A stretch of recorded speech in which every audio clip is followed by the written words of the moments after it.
Fooled my cheating STBXW into thinking I was cheating, then thermonuclear shinobi ghosted and served her Christmas Day Part 1. Part 1. Okay, so here's the backstory. My STBXW was my high school sweetheart. We started dating in 1992 when we were both 17, we're both 45 now and have been together ever since. She's the only woman I've ever been with my entire life. We married 5 years later at 22, fresh out of college. A year later, we had our first of 2 children, both boys. 22 and 17, 23 years I gave to her. Built her a house. Worked my ass off to give her the life she wanted. Sure, we had rough patches, but what marriage doesn't? Even in the worst of times, we found a way to pull through and come out the other side better. Which made the discovery of her affair that much more jarring. Flashback to March 2020, when I first got the feeling something was off. For a good 2 months prior, we were in a funk. I was on the mend from reconstructive knee surgery, blew out my ACL fall 2019 but still elking in movement. At the time I only had about 55% range of motion on my knee. This took a toll on quite a lot in the house. I was out on workers' comp, as I had been injured on the job, and I was unable to do my usual household duties, so a lot got backed up. My sons would do what they could, but tasks only I was capable of doing had to be put on the back burner, or my wife had to do, which she wasn't pleased with. Things also crawled to a standstill in the bedroom between us. It had already slowed down prior to my injury, but in the state I was in at the time it completely stopped. During these months, she will call her Sue was spending more time hanging with co-workers after work. Between November 2019 to March 2020 it was a regular occurrence for her. Naturally, I thought nothing of it. I've never in the 23 years I'd been with her had any reason to worry or not trust her. She has her friends, I have mine, and we have mutual. I'd go hang out with my friends all the time and there was no issue. It was all above board. It was around January of this year that I noticed something odd. Sue started getting noticeably distant with me. Sure, we were in a funk, but she'd never deny me affection to that point. The usual hugs and kisses she'd give me came to a halt. Her phone was attached to her hand long before my suspicion grew, but she'd always share and show me things she'd discovered on the web. DIY ideas and recipes on Pinterest, memes, all kinds of stuff. But she was now being guarded about her phone. Even her interactions with me became more snippy, as if she couldn't be bothered. So we're now in March. COVID has arrived and New York City is locked down.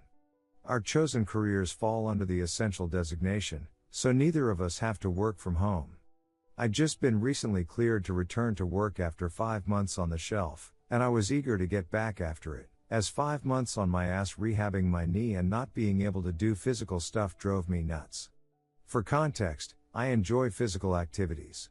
I'm an avid martial artist and I'm typically in the gym 4 days a week, on top of all of the home projects I did.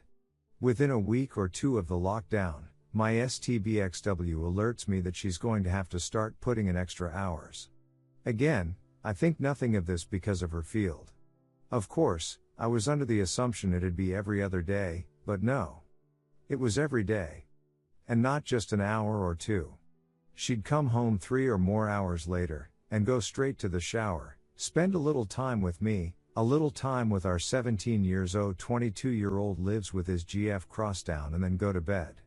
As I'm able to support myself on my knee better, we started getting intimate again, but as you'd probably guess she wasn't mentally or emotionally present for it, which I noticed quickly. So by early April, the picture started getting clearer to me. All of the signs were pointing to the idea that she was having an affair. That's when I decided I needed to find answers. So I scoured the internet on things I should be looking for. Signs of infidelity in one's partner, and sure enough she was pretty much ticking all of the boxes on such behavior. So then my search inquiry advanced to how do I find proof. I started with her social media. Looking at her FB entries from months prior, it's pretty much the usual. Pics of us and our sons, pics with her and her friends, and more than a few pics of her nights out with co-workers. In these pics, it's a mixed bag of her closet's friends from work, and a couple folk I've never met from her work. But I see one recurring thing in a number of these pics, one guy. In every picture he's in, he's rather uncomfortably close to her. His arm is around her shoulder, or his hand on her lower back. Way too close for a guy I've never personally met. Needless to say, that put a sour taste in my mouth. But that wasn't the worst of it. No. The worst was the fact that apparently, this dude is a friend of hers on FB and follows her on IG. So I go to look up his FB account and wouldn't you know it, I'm blocked. Why the hell am I blocked from seeing this guy's FB account, but he's friends with her on FB? Yep. Now I'm in Batman detective mode. At that point, I wasn't even trying to deny it. I knew she was cheating on me with this guy. My mission was to find out for how long. And over the course of April and May, that's what I did. You know, I never had any clue the depth of info you could secure from phone, text and email records up until then. We have a family plan cell phone package, and I was able to pull up quite a bit of data. My STBXW's data history was telling. The two most frequent numbers she had interacted with from October 2019 to April 2020 was my own, and a number I'd never seen before. Take a wild guess whose number it was? A quick check on Google and I confirmed it was the dude from the photos who blocked me on FB. We'll call him PS, 'cause that's what he is. Again, the picture becomes even clearer at this point. But a lot of their messages and texts were disjointed, which meant she was deleting a lot of them. I knew she was cheating on me with this guy, but nothing in the data could serve as a smoking gun.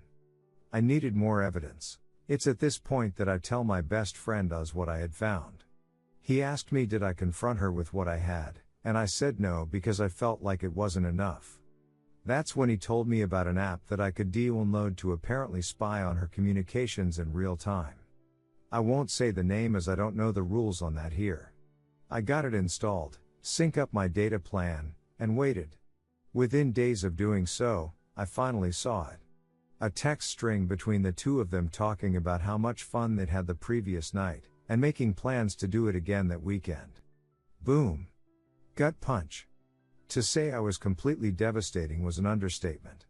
I guess that moment counts as my D-Day, and for the next 2 days after I was just broken. I actively distanced myself from her those 2 days immediately after D-Day, which she was noticeably shaking by. She'd try to console me and ask me what was wrong, but I'd brush it off and leave her presence. I couldn't even look at her. This woman, who I gave 23 years of my life to. Who I have given everything I could and more to as a husband, and she stepped outside of our marriage for a guy just 5 years older than our eldest son. By the 3rd day, I wasn't even sad anymore, I was pissed. I contacted Oz to let him know my suspicion was confirmed, and he asked me had I confronted her yet. My answer was no, and I told him I wanted payback. I didn't want to just divorce her, I wanted to destroy her. I wanted to leave her life in shambles and ducking ruin her. It was going to take time to do so, and I devised a plan. In my readings and research on infidelity, I had saw a quote that resonated with me that went the enemy of infidelity is unpredictability. Or something to that ilk. That was going to be the basis of my plan. I was going to make her life hell on wheels, while also secretly planning my exit strategy. So we're now in early June, and I've still got the app installed. Pretty much every night, I'm gathering as much data as I can, seeing their back and forth messages. They're talking like it's a full-blown relationship they're in. Sexting, lovey-dovey romantic stuff, nudes, the whole ducking bag.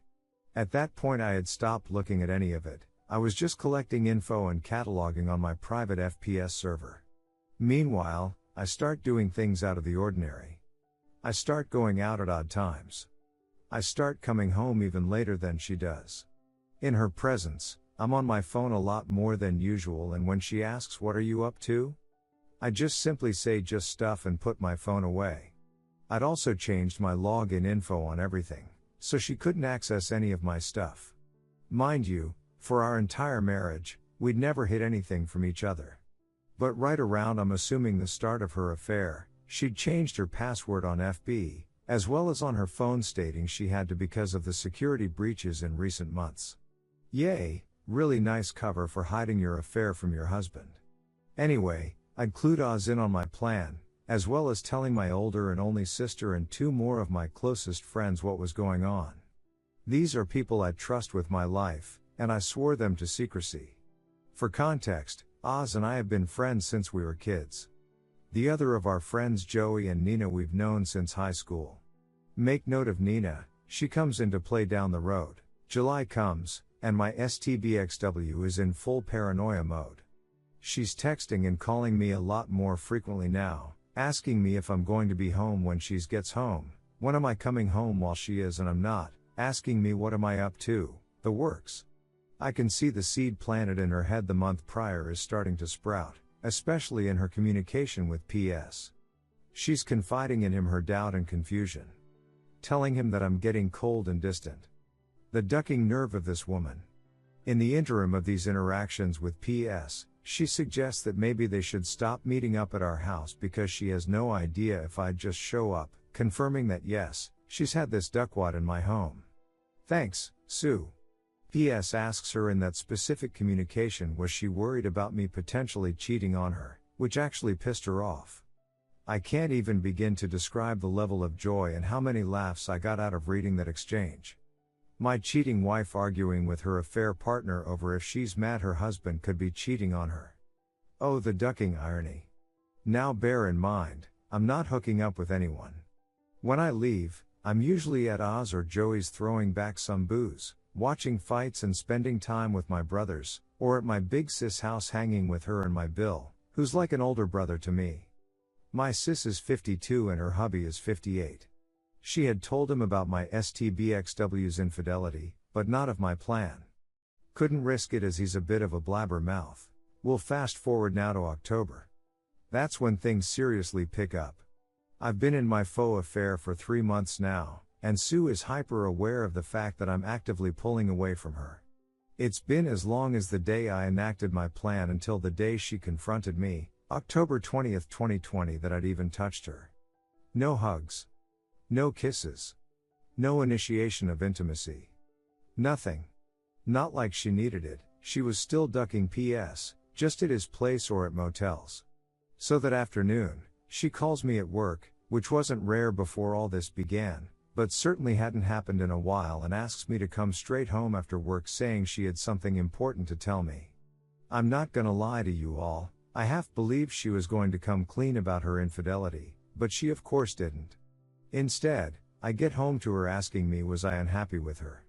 The F-king. Nerve. She cites the fact that I've been spending way too much time away from home, I don't show her affection anymore, and our time life has completely died. She tells me she's worried I'm pushing her away because I was resentful of how she treated me the months I was rehabbing my knee. And then came the punchline. She ducking asked if I was cheating on her. Folks, I fell out on the floor laughing hysterically. And when I say hysterically I mean Joker laughing gas hysterical.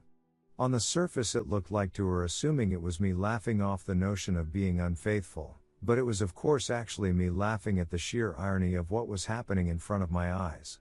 I'm tearing up, pounding on the floor in complete hysterics for a good 2 minutes before I compose myself enough to answer. I sit up and look her in the eyes for the first time in months, shaking my head, but I don't give her an answer.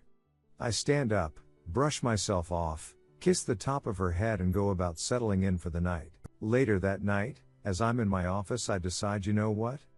Given the brevity of what happened, I wanted to see what she was telling him. So I fire up the app and sure enough they're actually texting in real time. She tells PS I know he's cheating on me. I asked him tonight and he literally laughed in my face. He fell on the floor and laughed for like 5 minutes. It wasn't 5 minutes obviously. He doesn't even care how I feel anymore. I don't know how or why, but he's gone. I know I've lost him. This is karma, I know it. The smile I had on my face reading that must have resembled a Cheshire cat. She was breaking. PS attempted to console her, saying that if I cared enough for her, she wouldn't have had come to him to give her what I wasn't giving her, but the tone of her responses told me she was having doubt now. She had the nerve to step out of our marriage because I was unable to fulfill my role as a husband due to legitimate injury, and kept the affair going for at that point nearly an entire year, but the idea of her losing me to another woman was enough to make her waver?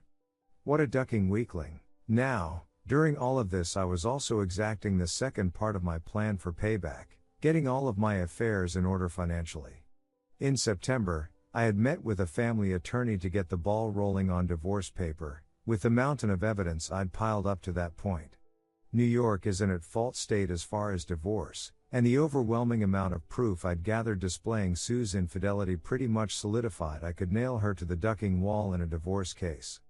My lawyer instructed me to get all of my financials in order in preparation for whatever division of assets might come as result.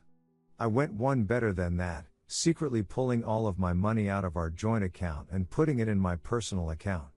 I also started shopping around for an apartment as part of phase 2. We're now in November, and I've not changed my behavior.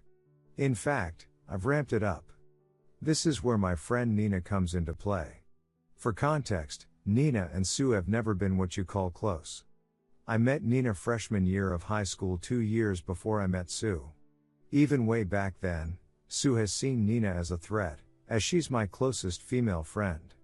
There's always been an implied I don't trust her from Sue regarding Nina. She's never addressed it directly, but it's obvious to anyone who pays attention. Conversely, Nina's never been a big fan of Sue.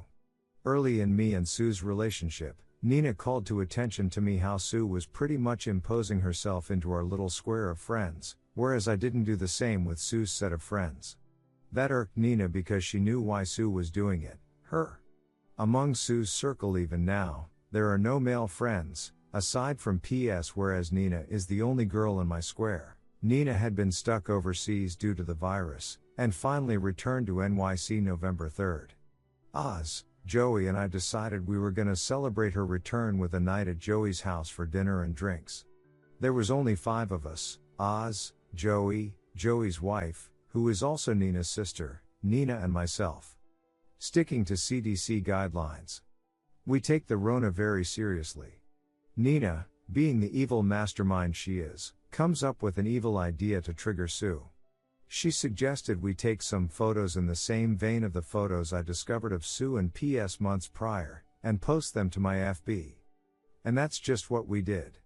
It wasn't until the 5th that Sue got wind of it, as I'm guessing a few friends noticed my updates and saw how uncomfortably close I was with Nina. This really ducked her mind up, because she still believed I was cheating, and I can almost guarantee she wanted to accuse Nina, but she knew that Nina had been stuck in Europe for the majority of the year. Still didn't stop her from attempting to dress me down that night for being so, as she said, handsy in the pics. I saw this as a golden opportunity to deliver the lead jab for my knockout blow. I say, so what about the pics with you and PS from last year? He was pretty handsy in them. But did you see me get bent out of shape over it? Deer in headlights. It was the first time I even mentioned the dude's name throughout all of this. The hamster wheel in her head started reeling in real time as she tried to explain away those pics. To that point she hadn't even known I saw them. That's little I use FB. When I actually do post something, it's like an event to people, which is why the pics with Nina specifically got so much traction among our circles. And explain away she did. He's that way with everyone. He's just a really friendly guy. I can see how it looks, but there's nothing there. I'm sorry if those pics hurt you. I'll delete them. No, the pics aren't what hurt me. The year you've been ducking the dude whilst lying to me that you're working extra hours and hanging with friends is what hurt me. But vengeance, as Lieutenant Worf from Star Trek, TNG so famously said, is a dish best served cold. From that night, Sue was being extra specially clingy and attentive to me. Like, annoyingly so. She's tried to initiate affection and intimacy with me, and I'd stonewall her at every chance. All the while, I'm still archiving everything she's saying to PS. Mind you, by this point I'd long since gone numb. Any desire I might have had to save my marriage was dead. I'd checked out the day I enacted the first phase of my plan. She's confiding in him that I've gotten worse. That she doesn't know what to do, and she feels like I absolutely hate her. I do. Then comes the bombshell. She says she can't see him anymore. The guilt is too much for her, and she feels like karma is suffocating her. She can't risk losing me. She says that she loves PS deeply, but she's still in love with me, and she has to save her marriage before she loses me. No, my dear, you're about 8 months too late for that. PS loses his essay, saying such lovely things as he doesn't love you the way I love you. And you're making a mistake, you can't just throw me away like this. That text chain would be the last they'd have until about 3 weeks ago. Throughout the remainder of November into December, Sue is stuck in limbo. She's trying to gauge where my headspace is and is still unable to tell if I'm actually being unfaithful. Meanwhile, PS is steadily blowing her phone up daily, but she's not responding to him. I'd see her check her phone often, but quickly put it away. Meanwhile, phase 2 of the plan was now officially complete. The divorce papers were done. I'd found me a studio apartment in Co-op City. New Yorkers will know the area, and signed a 2-year lease on it. All of my money was in my personal account. I was ready to throw my haymaker. So we're now at Thanksgiving. My oldest and his GF were hosting a small gathering of our immediate families. So the oldest and his GF, oldest GF's parents, she's an only child, myself, Sue, and our youngest. We have a great night. My oldest GF is studying to be a chef, and she did all the cooking herself. The girl can duck and cook, let me tell you. As I had to keep up appearances of nothing being wrong between Sue and I initiated affection with her several times that evening. Kisses on the cheek. Cute lil hugs. Wrapping my arms around her shoulders from behind. The gestures didn't go unnoticed by her, as she reveled in it. Bear in mind, this was the first time I touched this woman since I kissed the top of her head the night she confronted me in October, so just about 2 months. Not gonna lie, I felt repulsed doing it. But I had to. I couldn't risk the plan, and me being distant to her in the face of my boys, my oldest GF and her parents would set off alarms. So my youngest decides he wants to stay over with his big bro for the night, so Sue and I head home. On the drive home, she thanks me for being so good to her, and says, I don't know what you're going through, baby. But I'm here for you. I had to hold off busting out in maniacal laughter again, and responded saying, I know. I just need time. So for the first time realistically since springtime, we had time that night. I figured, duck it, with what I'm about to do, may as well get some action before I delete her from my existence. I won't go into detail, but it wasn't lovemaking. When I was finished, she was a lump of flesh laying there trying to figure out the direction of the truck that ran her over. No cuddling or anything after. I just got up, showered, and then went to go sleep in my office. To her confusion though, I used a scene-dom. First time 2 damn decades I did. She was definitely perplexed by it, but she didn't ask questions. Sure as hell wasn't going raw in her knowing that she'd been doing so with PS for months at that point. I wake up the next day and check my handy dandy spy app, and for the first time in weeks, she responded to PS. Dude went full novella. He professed his love for her. Said she was wasting her time trying to rekindle a flame in me that died. That she'd been in a prison with me for 23 years and deserved to experience the love and affection of a man who would cherish her. Mind you, this dude is 27 duckin' years old. 5 years older than our oldest son. And he's that sprung on a 45 years old married mother of 2? What a grade A, high quality simp. She chose to blow up our marriage and destroy the home we'd built for this dude? Pretty boy with a soft side? Ha! She responded saying pretty much the same thing she said when last they talked.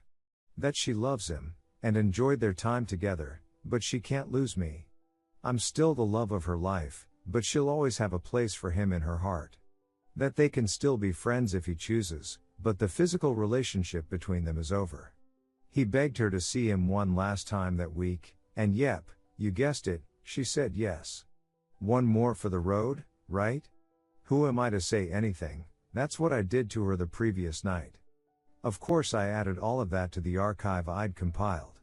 December 4th is when Phase 3, the final phase of Operation Shinobi Ghost started. The divorce papers were in hand. My new place or residence was set up. Now I had to slowly start moving me stuff out of the house. But first, I had to break the news to my boys. I called my oldest to the house that Friday night, had them join me in my office, and laid everything on that table. Not the specifics, but that their mother had been cheating on me for over a year, and I was going to be filing for divorce soon. My 17-year-old was especially shaken up by this, because he himself had recently experienced his first taste of infidelity. Yep, his first GF had cheated on him just 4 months prior. Seeing his heart broken a second time at the idea that his own mother was capable of doing this hit him hard. My oldest took it a lot better, and suggested taking his brother in to live with him until this blows over, to which I agreed. We packed up some of his stuff, and he asked me was I gonna be okay. I told him yes, son. I'm going to be alright. And so are you. We're going to be alright. I promise. And then they were off. The hardest part was now over, and it was now time to arm the nukes. Over the next few weeks, day by day Oz would help me get a little of my most sensitive stuff out of the house.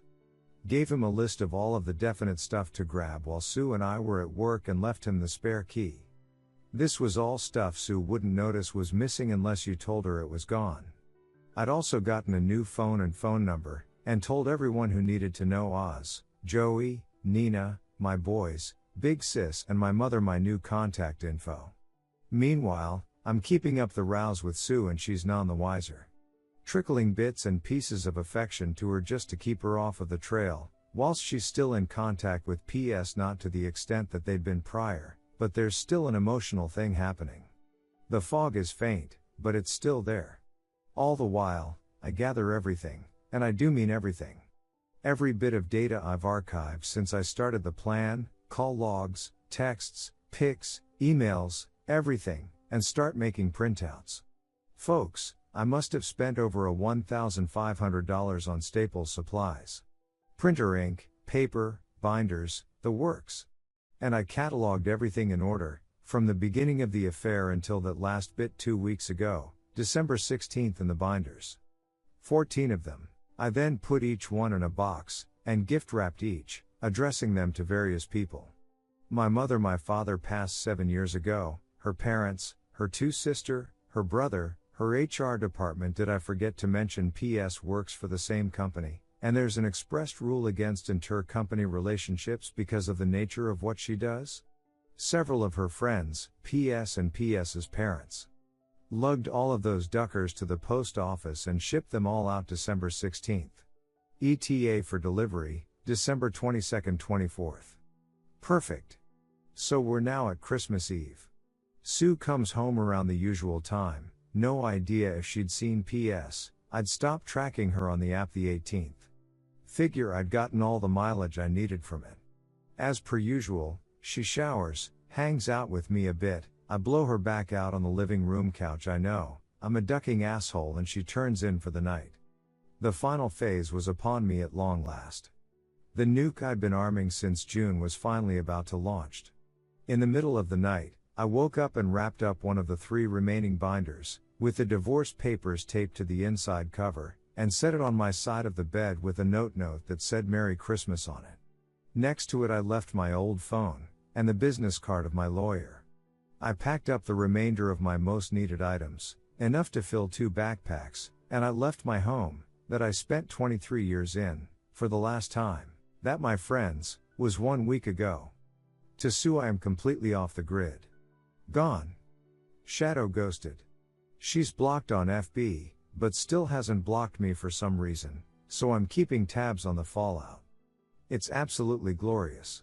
My packages have reached everyone I sent them out to, and Sue is getting crucified. Her youngest sister completely dressed her down. Both of her parents have condemned her. My mom absolutely destroyed her. Like holy Esset, I know my mom has a mean streak, but the things she called Sue are unducking holy. She's been frantically trying to find out if anyone knows where I am, but those that do, aren't saying a word. All over her FB feed she's desperately trying to reach me, because I'm guessing she knows I'm likely looking. But I'm not saying a ducking word to her without my lawyer present. That'll be the next time I share oxygen with her. She's got no way of spinning the narrative to paint me as the bad guy, because I've exposed her to everyone who matters to her. And from what a mutual friend who works in the same company as her, She and PS apparently are being put on administrative leave as of tomorrow, so yay, chances are she'll be going into 2021 unemployed. As for the final 2 binders, well, one has been turned over to my lawyer as my final bit of evidence for my impending divorce, and the last one I put in my storage unit to be burned in Joey's fire pit when the divorce is final. Do I feel guilty about this? No. Not even in the slightest. 23 years I did right by this woman. I gave her the home she wanted. I gave her the family she wanted. I gave her the life I felt we both deserved, and I loved her unconditionally.